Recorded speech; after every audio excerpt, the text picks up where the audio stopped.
Hi there, my name is Claire Lind and I am doing my project on coral reef bleaching. So what is coral reef bleaching? Coral reef bleaching is when unhealthy coral ends up expelling their plankton because of unhealthy environmental factors. Healthy coral typically has color because of the algae. Unhealthy coral end up becoming clear. They look white, but we're really just seeing the skeleton of the coral. The reason they look white is because of the skeleton. Corals can survive bleaching events. They don't always, but when they expel their plankton, because between plankton and coral, it's a symbiotic relationship, coral reefs are then more susceptible to disease and to death. This is what a healthy coral reef looks like. As you can see, there's a lot of biodiversity. It's beautiful and stunning. Unfortunately, we're losing a lot of the color in the coral reefs, and because the color comes from algae, we're losing a huge factor, a huge primary producer in this ecosystem. So what causes coral bleaching? Coral bleaching has a number of different causes. Typically, temperature is what we look at. Salinity, nutrients, and pollution also cause coral bleaching.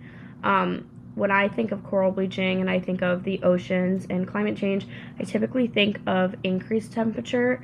However, there was research done that found that a 6.7 degrees Celsius decrease in water temperature also caused coral bleaching, so it's not necessarily just a warm water problem. It can also be caused by colder water. Like I said in my previous slides, algae from the coral, because it's expelled, that's what causes coral bleaching. But there are steps before the algae leaves that essentially cause there's steps before the coral expels the algae before the algae just goes. So it's hard to say that coral bleaching is caused by the loss of algae. That's more of the cause of coral bleaching, if that makes sense. The cause is because of temperature, salinity, pollution, nutrient deficiencies, things like that. The effect is loss of the symbiotic algae, and that's essentially what causes coral bleaching. What type of marine organisms types of organisms are most at risk? Clearly, we are seeing that plankton most at risk. It's pronounced zooxanthellae plankton. That's the type of plankton that lives in the coral tissue, because they are the main organism that's affected right away, aside from the coral itself, from coral bleaching. They would be the primary organism affected by this.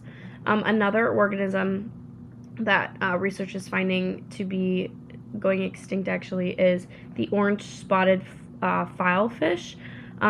This is a type of organism that only eats coral. And so there are a ton of other types of organisms that only eat coral. They are obligate corallivores, kind of like an omnivore or carnivore, but a corallivore. Excuse the background sound, that's just my dog. So yeah, because coral is being bleached and then coral is dying, those organisms that are most at risk would be the organisms that A, come right from the coral, like the plankton, and B, the organisms that rely on the plankton for food, nutrients, as well as shelter. It's different, but if we think about like the movie Finding Nemo, clownfish, they need to be living in anemones just so that that's their main environment that they live in. And because if those were to die off, then the clownfish would have nowhere to go. So that's just kind of like a parallel to coral reef bleaching and the effects of that. What parts of the marine environment are being impacted? We're seeing the most impact in coral reefs in South Asia, the Pacific Ocean, and Australia. They have had the most loss of coral reefs.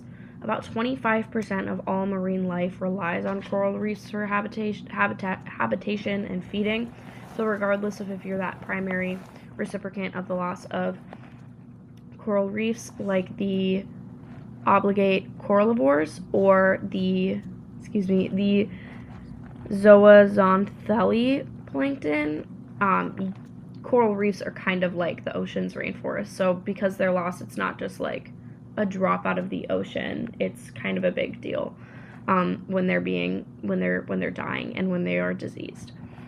The Pacific Ocean has the most diverse species of coral reefs, and so because we're seeing so many of those in the Pacific Ocean, we're seeing a lot of death and disease and coral bleaching with that as well.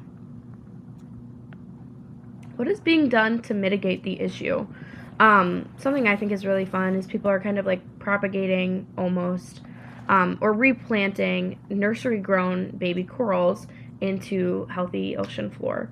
Then they are also being monitored to make sure the growth is being developed properly, and so that coral can grow up and become a nice coral reef. Something else that's being done is removing invasive species. There's a type of starfish that loves to eat coral. That is an invasive species in particular areas, and so removing those kinds of species to help maintain suitable growing and a suitable environment for that growing is also being done. Supporting research and developmental technologies, this is a big one, because climate change is such a big problem that there are good things that are being done to mitigate that, but increase in technology and research is vital for kind of just trekking along this path to better life for coral reefs, in turn better life for humans who are living near them, who rely on food from the coral reefs, like babies, oh my gosh, like babies, excuse me, like fish that they need to get from the coral reefs that require the environment of a coral reef to be able to develop and grow, and then they are caught and eaten. There's just so many different things that are required of the coral reef, and so supporting the research and developmental technologies is a huge one. Decreasing greenhouse gas emissions to decrease global climate change. This is kind of just like an overarching theme for all things ocean problem related. If we can kind of get to the root of things and go towards that big problem of climate change and greenhouse gas increases, we're dealing with ocean acidification, we're dealing with like literal pollution, like whether it be coming from a factory or a piece of plastic that you drop in the ocean. Kind of going on those big overarching themes would also help. Like I said, reducing pollution and increase pollution cleanup. Those are big things that can be done to help mitigate this issue. They are being done now. It's a really wonderful thing. There's plenty of research projects we can look at that just kind of give us a little bit of hope. Without any intervention, we are looking at 90% of coral reefs disappearing by 2020 or 2050 essentially, which is really scary because it's not that far away. However, like I said, like let's try and keep it on the positive side, trek along the path with the sunshine shining down on us and hope for the best. And so like I said, there's a lot of things that are being done to make sure that this one doesn't happen. Okay, and then I thought this was kind of fun, just like a general idea of where we can find coral reefs. This is not just right here, but all around Australia, and then we're looking all in the Pacific Ocean. We're looking over here. I just thought that was kind of fun. I wanted to share it. A nice visual. Okay, states of coral reef during bleaching, or in just general in life. We see healthy. This is when they contain the symbiotic plankton. They're doing good. They're healthy. Things are going well. When environment starts to produce stress, that is when coral reefs start to expel plankton due to stress. And then once they have expelled all of their plankton, they're completely discolored and therefore unhealthy. Like I said, recovery is possible with proper environment and proper things being done to help out the coral reef. Usually days to weeks is kind of that window we look at for the survival of coral during a bleaching episode, but recovery is possible.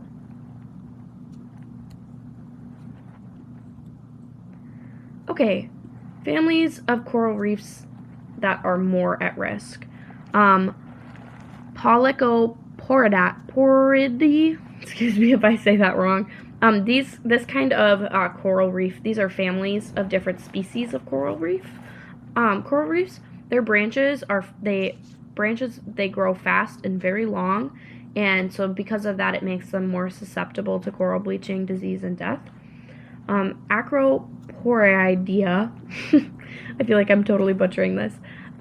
They kind of develop branching, tubulate, encrusting, and vellus shapes when they grow. They are slightly more susceptible, but not so much as like those really long, skinny branches we see like up here in these pictures. And then Favidae, they grow massive brain-like structures, and they are less susceptible to the death from coral bleaching. So we just kind of go down the line here. And these are my resources. Again, my name is Claire. It was a pleasure, and thank you so much. Have a wonderful day. Bye.